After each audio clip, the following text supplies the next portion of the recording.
At 0900 local time, a pair of Navy Super Hornets, call signs Mustang 11 and 12, are streaming north across the Gulf of Oman toward an ammunition depot in Bandar Abbas that satellite imagery says is emptying by the truckload. The clock is running, but unknown to either pilot, an Iranian air defense battery in the mountains ahead is sitting silent. Watch as two contacts cross the 120-kilometer line and reaches for the power switch. Mustang 111's radar warning receiver lights up like a disco ball. Bearing 340 phased array acquisition, this is not a legacy radar sweeping lazy circles. Someone in those mountains has a modern beam locked on the formation and is building a track. If that beam holds long enough to generate a firing solution, the SEAD-3 missile will be in the air before the pilots finish their next breath. And nobody told Mustang Flight this system was still in the fight. But the depot is worth the risk. Mustang 111 calls the threat. Behind the two Super Hornets, an E-18 Growler, call sign Wizard 31, tears into the fight to earn its paycheck. The Growler is the Navy's electronic attack aircraft, same airframe as the Super Hornet, but instead of bombs, it carries jamming pods and anti-radiation missiles designed to first blind and then take out an enemy radar. Wizard 31 activates. The Cordad's track quality crumbles, firing solution falling apart in real time as the operator watches his display dissolve into noise. If you look here at the Growler's wing stations, you'll see 3 ALQ-249 next-generation jammer pods, the most powerful airborne jamming system the Navy has ever fielded. 1 pod per station, each one broadcasting across more frequency bands than the Cordad's entire system was designed to handle. Think of it like trying to have a phone conversation while someone holds an air horn against your ear. The signal is still there, but you can't make out a word of it. The American taxpayer bought the loudest air horn on the planet, and Wizard 31 just pointed it directly at the Cordad's ears. But the Cordad operator is not an idiot. He's been trained for exactly this, the predictable sequence where noise precedes a missile. Instead of shutting down, he narrows the beam, tightens the scan volume to a cone barely wide enough to hold both Super Hornets. It's a technique Iranian air defenders practiced against American Growlers last week. Sacrifice your search to punch through the noise on a single bearing, and it's working. Mustang 111's warning receiver, which dropped from solid track to intermittent when the jamming hit, ticks back up. The firing solution is rebuilding. Degraded, sloppy, but closing toward launch parameters. At this range, the Syad-3 needs 8 seconds of clean track to commit. The Cordad operator has 3. Mustang 11-1 and 1-2 break into a weave, shallow S-turns that drag their radar returns through the jamming side lobes, forcing the Cordad's processor to keep recalculating. Every correction buys another second, but the weave also drags the formation off the ingress heading toward the depot. Every second spent dodging is another 30 meters of course deviation the navigation system will have to claw back. The Growler pilot rolls in and pickles the first AARGM-ER. The weapon drops off the rail. And this is where it gets interesting. The AARGM-ER has 3 completely different ways to find the target, which makes the older anti-radiation missiles look like they were navigating with a gas station roadmap from 1997. It rides the radar beam in, remembers where the antenna is sitting, and if the operator shuts off the radar, it switches to its own millimeter wave to find the target in the last few seconds. Shutting off the radar at this point is like slamming the door after the delivery driver already has your address, your garage code, and a photo of your dog. The Cordad operator sees the inbound on his scope and cuts the radar. 3 seconds too late. The AARGM has already logged the position and switched to GPS cruise. 40 seconds after launch, the warhead detonates on the array. One threat down, one AARGM remaining on Wizard 31's rails. And that jamming broadcast just lit up every passive receiver in Hormuz province with the strike package's approximate bearing. 40 kilometers northwest of the depot. Something that has been sitting dark for 3 days. Here's the announcement and powers up on a completely different frequency. New spike on Mustang 111's warning receiver. Completely different character. The display calls it a hawk, 40 kilometers out, already tracking. Mustang 111 does the only thing physics allows. He pushes the nose over and dives, trading 25,000 feet of altitude for speed and a changing geometry that makes the fire control solution harder to solve. Mustang 1-2 follows. The altimeter unwinds like a broken clock.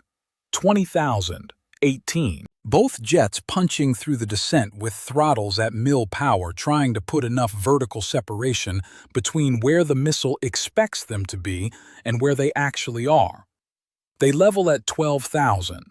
The math on this mission just got uglier, but the math on surviving the next 30 seconds got better. Behind them, the Growler's jamming is tuned to the Chordad's band. Returning the ALQ-249 to the Mercad's frequency takes several seconds of reconfiguration. The retune takes too long. In electronic warfare, several seconds is an eternity. In missile defense, it's a eulogy. The Mercedes Illuminator paints Mustang flight with an unbroken beam and sends 2 missiles screaming off the rails at Mach 3.5. If you look here at the warning display, the threat symbology has changed.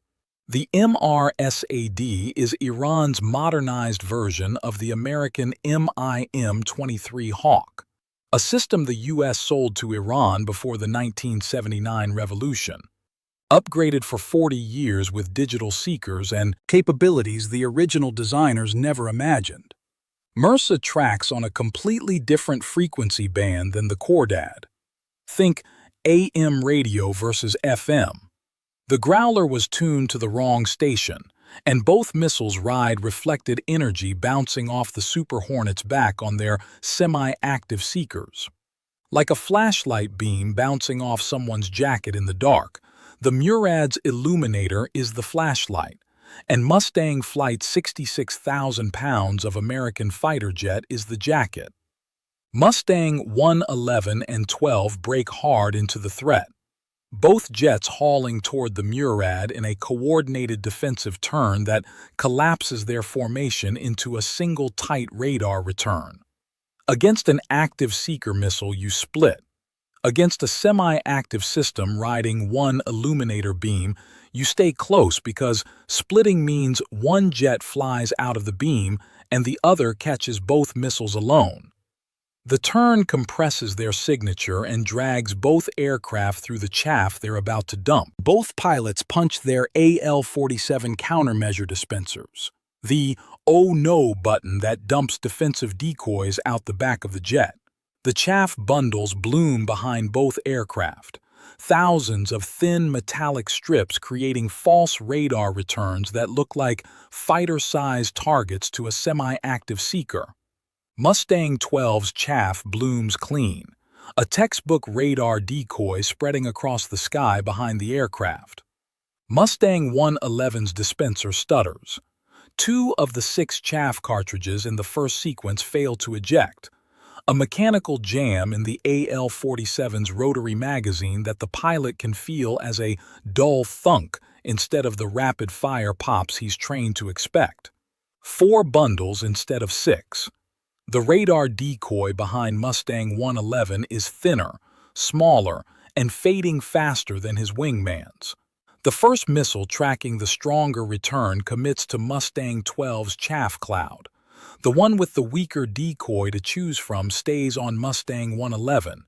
He can see the contrail on the canopy. Correcting toward his dive line, the pilot shoves the throttles into the stops and rolls 30 degrees, pulling the aircraft's exhaust plumes out of the dive plane while losing the last of his altitude cushion.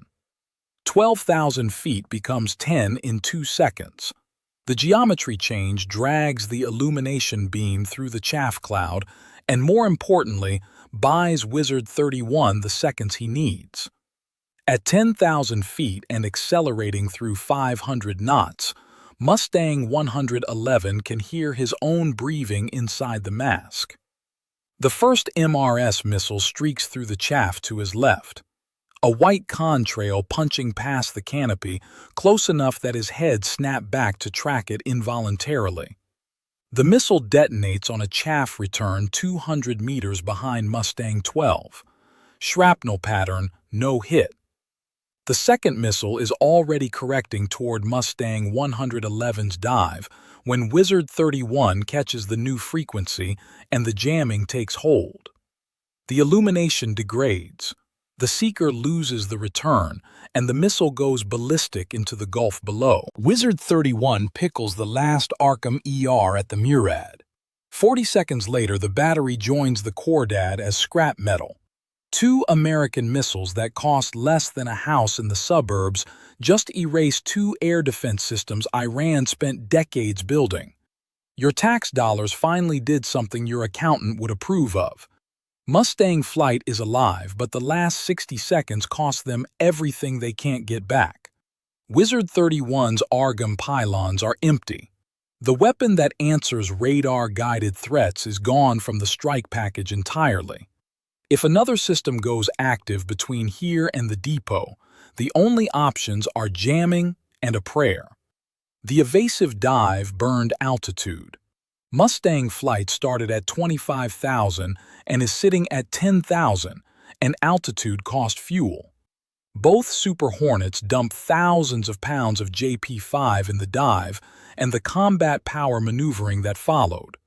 The Wizzo, the weapons systems officer in Mustang 1-2, the second set of eyes in the back seat, whose entire job is managing the math the pilot doesn't have time to run, does exactly that. He runs the numbers. Climbing back to 25,000 puts them inside the engagement envelope of any radar-guided system they haven't found yet, and they have 0 AARGM rounds left to answer it. Staying low keeps the mountains between them and whatever else is hiding in the eastern ridge lines. It also pins them at an altitude where a man with a shoulder-fired missile can reach them. He calls it 4,000 feet direct north into the depot to rain mask the radar threats. Except the IR exposure. It's the last bad option, or a menu where every dish comes with a side of something trying to ruin your day.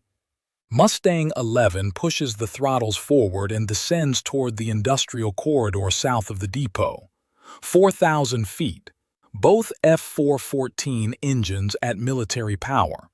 The jet is burning JP-5 at a rate that would make you cry at the gas pump, pumping infrared energy into the sky behind the aircraft like a bonfire on a dark beach. Every heat-seeking sensor within 5 miles just got a dinner invitation. The most dangerous weapon between Mustang flight and the depot doesn't use radar, doesn't need a crew of 6, and costs less than the pilot's flight suit.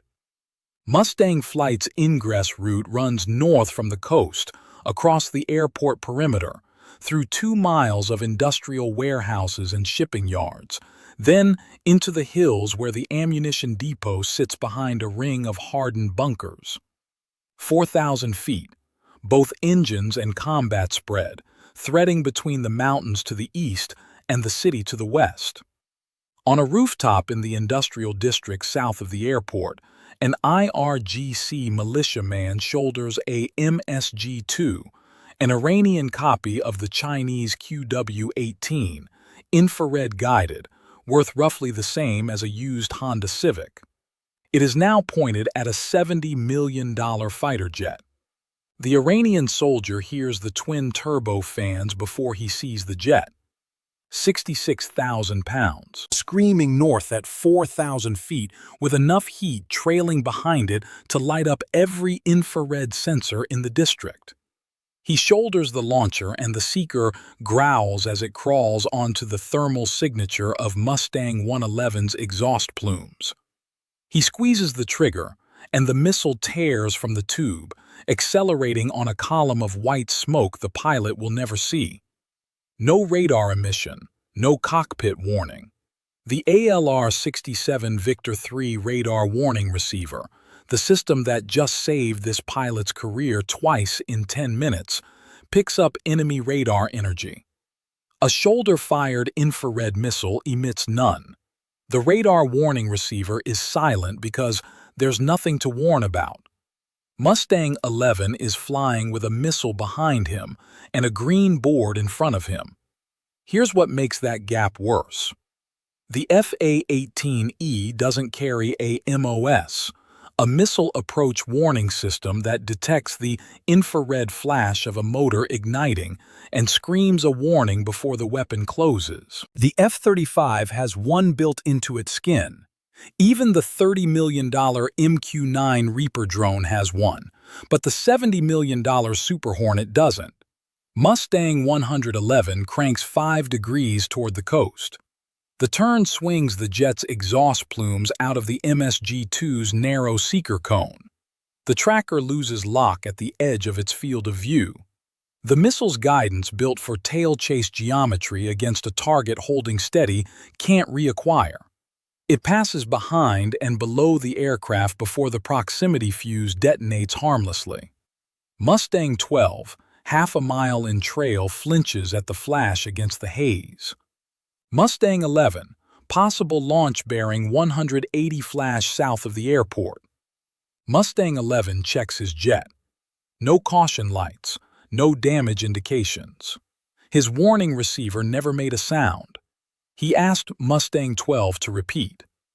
Mustang 12 confirms the flash, and the depot is still 11 miles north, still emptying by the truckload. They can't climb. The fuel state that put them down here hasn't improved, and the empty AARGM pylons haven't grown new missiles. The decisions that kept them alive in the seed fight are the reason they're trapped now. The MRSA forced the dive. The dive burned the fuel, and the fuel state locked them at the one altitude where a man with a tube can reach them. Mustang 111 scan pattern shifts. Forget the instruments. He's looking through the canopy now. Eyes sweeping rooftops and tree lines and overpasses, hunting for the one visual cue that matters. A white smoke trail climbing from the ground. The helmet isn't designed for this. The visor cuts the contrast. He lifts it. 3 miles north of the first launch. A second militiaman on a warehouse roof has been tracking the sound of the engines for 30 seconds. He shoulders the tube. Seeker tone. He squeezes. This time, Mustang 111 sees it through the canopy. A white streak rising from the 2 o'clock low position, climbing and curving toward his exhaust. The thing, his $1 million warning, receiver can't detect. His own eyeballs just found because a wingman's call put him on visual scan 3 miles ago. He brakes hard right into the launch and punches the AL-47. Flare's MJU-53 magnesium decoys burning at 2,000 degrees tumble behind the jet in a string of ball suns. Each one hotter than the F-414 exhaust the MESOG is chasing. The missile seeker hesitates between the real target pulling away and the brighter, closer flare source. It takes the flare. The proximity fuse detonates 40 meters behind and below the aircraft, close enough that the concussion thumps through the airframe. Hit. Silence on the frequency for 1 second. 2. Negative. Clean. Moving. 2 MANPAD shots in 4 miles. The depot is 3 minutes north and still worth the risk because every minute spent surviving is another truckload of anti-ship cruise missiles vanishing into the mountains. The Wizzo runs the fuel math one more time. What he finds draws a line under the rest of the mission. They have enough JP-5 for 1 pass each over the depot and a direct run south to the carrier. One pass miss and the depot keeps emptying because there's no more gas for a second run. North of the industrial district, Mustang flight climbs. The MANPAD threat thins out above the rooftop line, and the release geometry the jams need requires altitude the formation gave up 20 minutes ago. Every foot of climb is a trade. More exposure to radar-guided threats. They no longer have missiles to answer. Bought against a firing solution that only works if they can reach it. Mustang 11 rolls in at 12,000 feet, 7,000 below the brief release altitude, but as high as the fuel state allows. The JDAM does not care. GPS works at any altitude. What just left the jet? A GBU-31 Joint Direct Attack munition, a 925-kilogram bomb with a 429-kilogram Trianal warhead, made it to a GPS tail kit that delivers within 5 meters of a target from 15 kilometers away. The guidance package cost $27,000. The result costs considerably more to replace. No laser, no weather dependency, no smoke problem, just a satellite and a math equation that ends in a building ceasing to exist. The pilot pickles 2 GBU-31s and 4,000 pounds of guided steel drops away from the jet. Tail kits deploy. GPS fins begin adjusting 10 times per second toward pre-programmed coordinates. The bomb is essentially driving itself to a pin on Google Maps, correcting course faster than you can blink. Once the bombs are off the rails, the pilot's only job is to get the jet out of the way. The first jam punches through the depot roof and detonates inside. The 945 pounds of Trianal goes first, then the depot answers. Anti-ship cruise missiles and ballistic missile propellant cook off in a chain of secondaries that sends a column of black smoke to 2,000 feet. The shock wave rattles Mustang 12's canopy from 3 miles out. Mustang 12 is 30 seconds behind on the second bunker, and Mustang 111 just created his problem. A smoke column is sitting between jet and aim point. If you look here at the smoke, a laser-guided bomb would be useless because the designator needs a clear line of sight to the target, the same way a sniper needs crosshairs on the chest. The JDM steers by GPS from a satellite that has no idea there's smoke at ground level. 30 seconds behind his lead, one pass, one chance, and a wall of burning propellant between him and the aim point. Mustang 1-2 releases and pushes through the debris cloud. The jet bucks hard as the thermal updraft from burning propellant catches the left wing at 400 knots. The second jam is already descending through the smoke on GPS fins that adjust through the turbulence without caring that the pilot just grabbed the canopy rail. The weapon impacts the second bunker. Walls blow outward and secondaries follow. Bright white and sustained solid rocket propellant burning at temperatures that will cook off for hours. If you enjoyed this video, watch this other video on the war with Iran. Bye for now.